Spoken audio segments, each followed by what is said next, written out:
授業中にあんな嫌味言うなんて中学生レベルでしょ。みんな笑ってたな。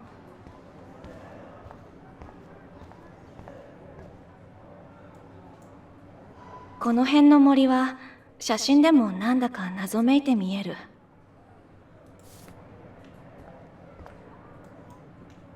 この灯台は街のどこにいても見える。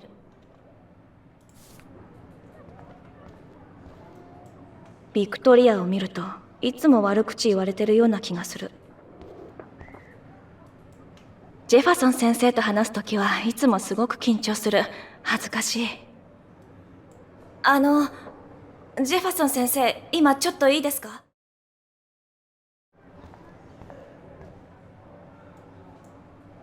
この辺の森は写真でもなんだか謎めいて見える。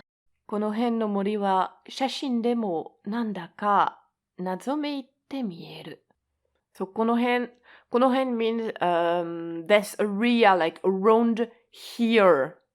So この辺の森は the forest that is in this area around here. So we suppose that around the campus you might have a forest. 写真デモ.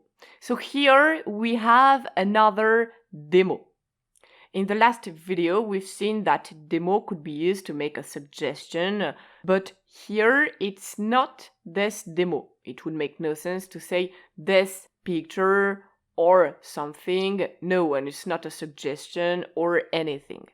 So this is the demo that you will encounter the most, I think. So a noun plus demo, you will translate it by even. So even in a picture.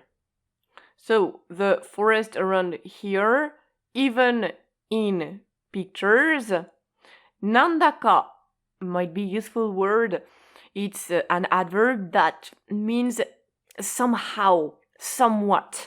You can't really explain it somewhat. And nazomeite mieru. So this is maybe a bit complicated. We're going to skip the grammar behind it. Just we'll study this mieru verb. So mieru means to be visible. Literally, it means to be visible. So you are not watching something. The thing is visible. For example, Fujisan ga mieru. The Fujisan is visible. So in many situations, you will translate it by can see, because if it's visible, then it means that you can see it.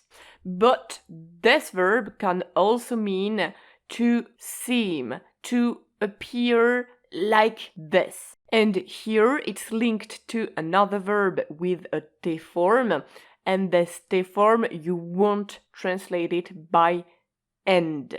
Nazomeku, so remember, ku becomes ite. So nazomeku, nazome ite.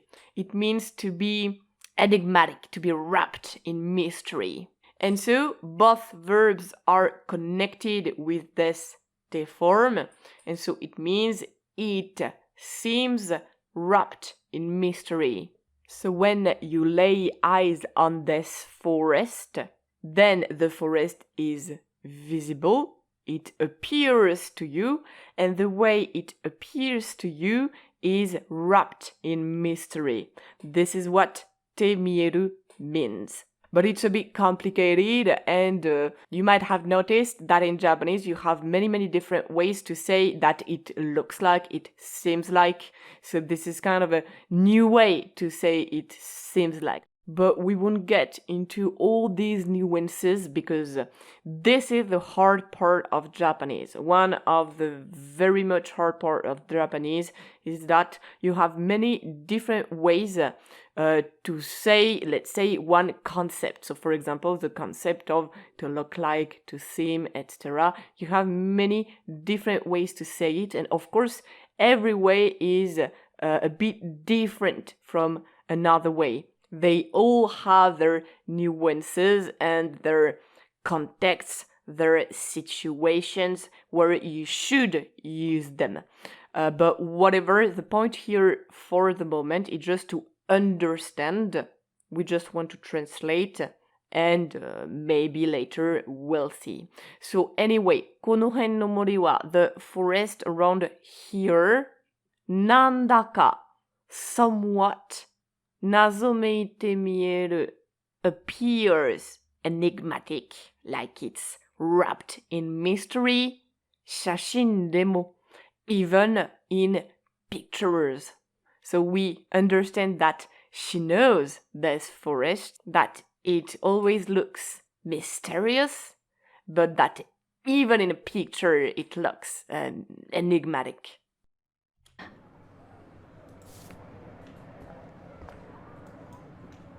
この灯台は街のどこにいても見える。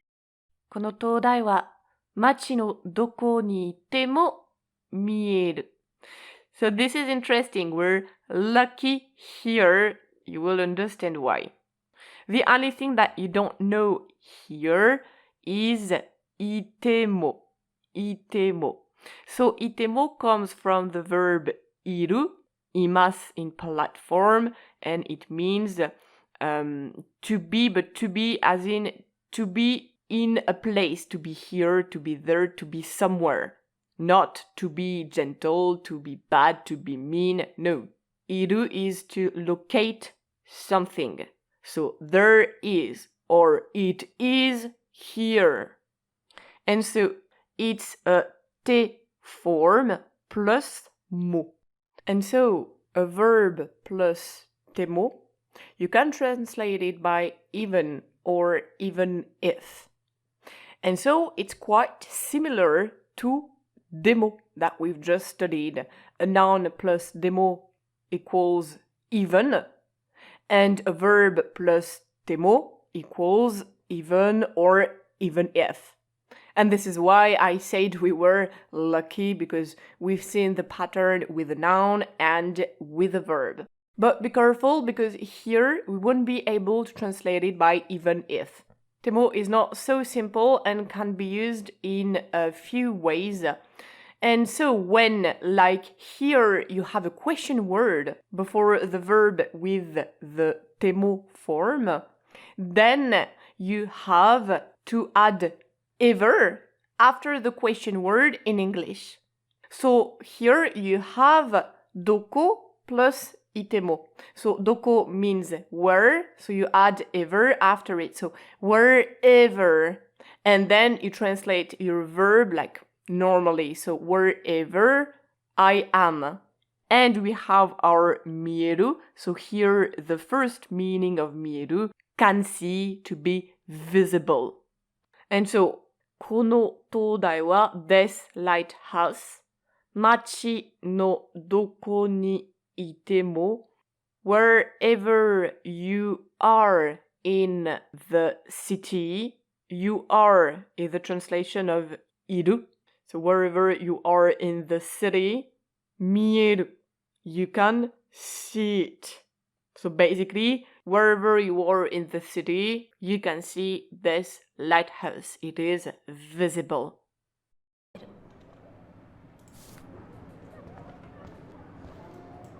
ビクトリアを見るといつも悪口言われてるような気がする。ビクトリアを見るといつも悪口言われてるような気がする。So that sentence is a bit complicated, but we'll make it easier. We'll not get into details once again. So first, Victoria o miru to. We can stop here. When you see to after a verb, you can translate it by when or if. Once again, it depends on the context. Try to see if when or if fit the best in this context. So here, let's go with a when. So when I see Victoria. So of course, the when and the if, you place it at the beginning of the clause. Remember that in Japanese, basically you add everything after the verb, while in English, we place everything at the beginning of the clause. So to indicates that what's before is the moment when I do this thing. So Victoria を見ると when I see Victoria and not I see Victoria when no, absolutely not. And by the way, you see that you have a space between to and what comes next. So it's the proof that the to is working with miru and not what comes next. So if you get used to this, you will already make huge progress in Japanese. What comes after a verb impacts the verb that is before, not what comes next. So Victoria を見ると when I see Victoria, and you have no other way to translate this. Then いつも悪口言われてる and we'll stop here for the moment. So 言われてる you see that it ends with あれる plus a てる form. So it's passive voice plus てる form. Of course, it's possible. You can conjugate the passive voice into, well, any tense. And of course, you can do it because if you couldn't, you wouldn't be able to speak. So of course, you can put any tense on a passive voice. And so this passive is like when you say, I was told, I am told. So if we add the progressive nuance that teru adds, I am being told, waruguchi, bad mouthing. So waruguchi is literal. Warui means bad and kuchi means mouth, so bad mouth. So itsumo waruguchi iwareteru, I am always being told some bad mouth things. And then you have yona kigasuru. So basically, we should separate yona from kigasuru because yona is a grammar thing in itself. But it would be too complicated to explain here. So we're just going to say that yona kigasuru, you can translate it by it feels like. I have the impression that. I have a hunch that. That's what kigasuru means. Kigasuru means to get a sense that, to have a hunch that, to have a feeling that. And let's just say that yona connects kigasuru with itsumo waruguchi iwareteru. So I have a hunch that I am being bad-mouthed. And so the whole sentence then becomes, when I see Victoria, I have a hunch as if I was always being bad-mouthed. Literally, it's what it means. ジェファソン先生と話すときはいつもすごく緊張する。恥ずかしい。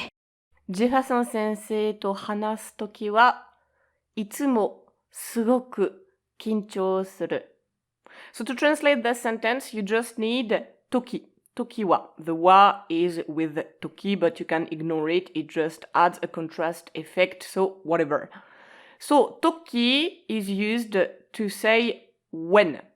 So I know we've just seen that to can also be translated by when, but get used to it. You have 10,000 ways of saying when in Japanese. And so same thing. Once again, toki comes at the end of the clause after the verb, but of course it works with what comes before and not what comes next. So you have to place when at the beginning of the clause and not after it.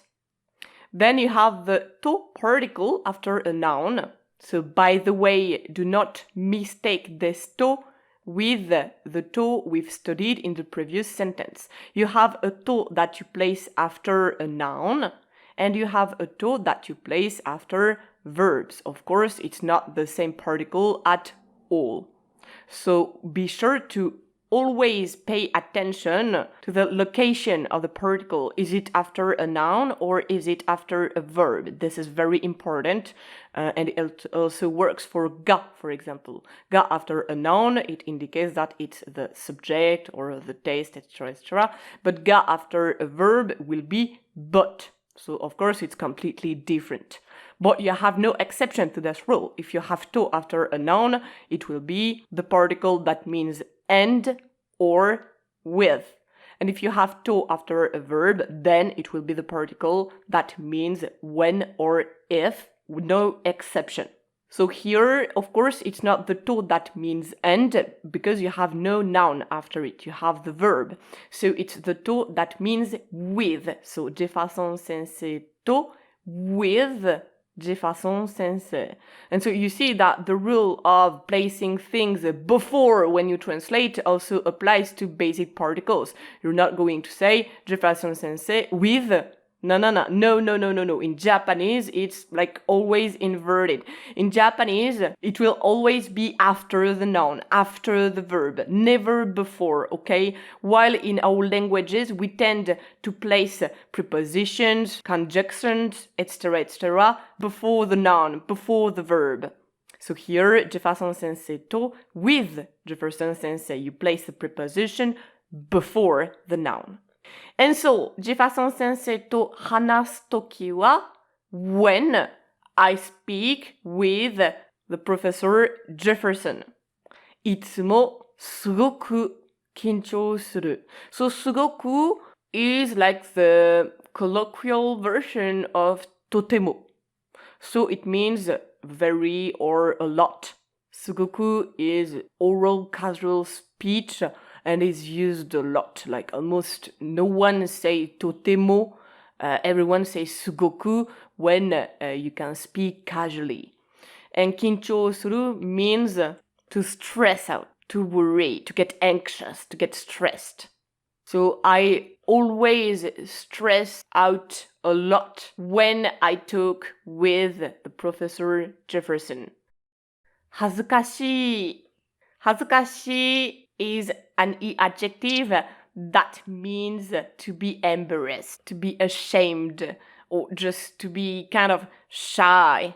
So when she talks to her, she can't help but feeling embarrassed, okay? Just as if she was talking with her crush or whatever. Anyway, we understand that she's a shy girl. And you understand that if she was talking to another teacher, she wouldn't feel 恥ずかしい. It's because she respects her teacher so much because it's a great artist.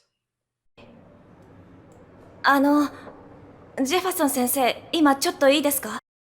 ジェファソン先生、今ちょっといいですか? So here you have a very, very convenient expression that you will need all the time if you go to Japan.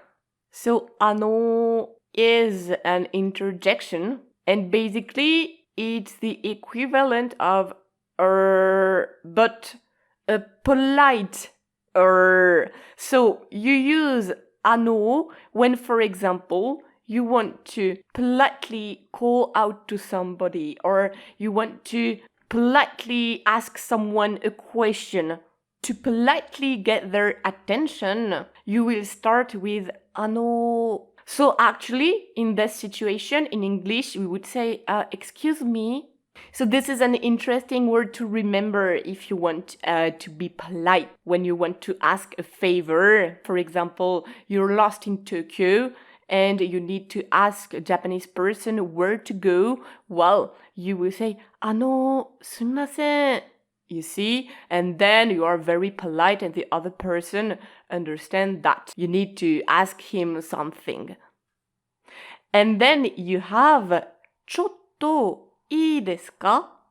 So, いいですか is an expression in itself. So we've seen that い basically means nice, good, fine, etc., etc.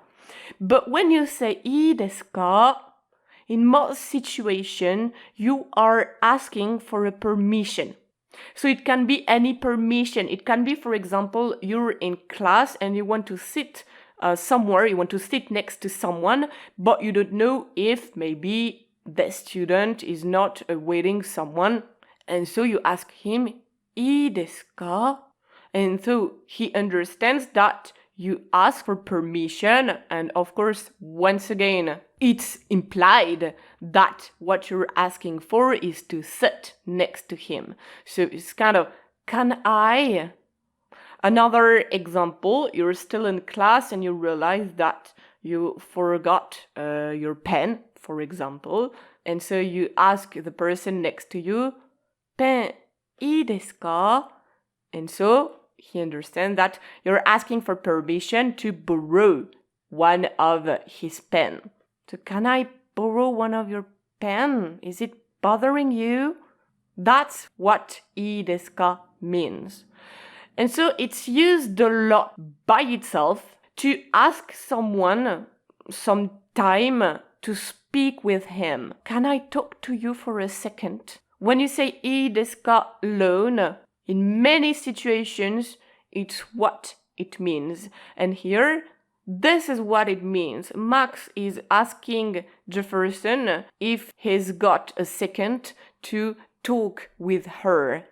So whenever you want to ask someone if he can talk with you for a sec, you are going to say いいですか?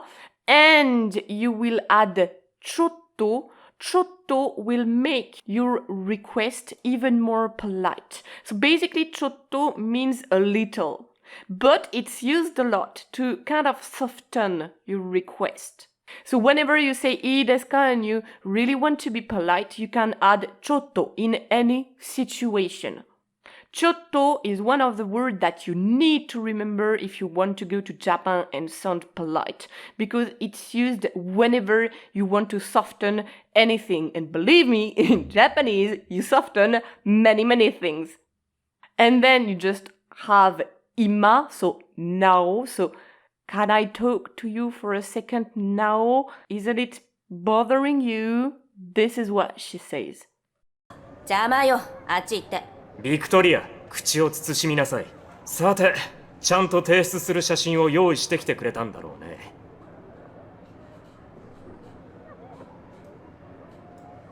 宿題がありすぎて、どうしても時間が。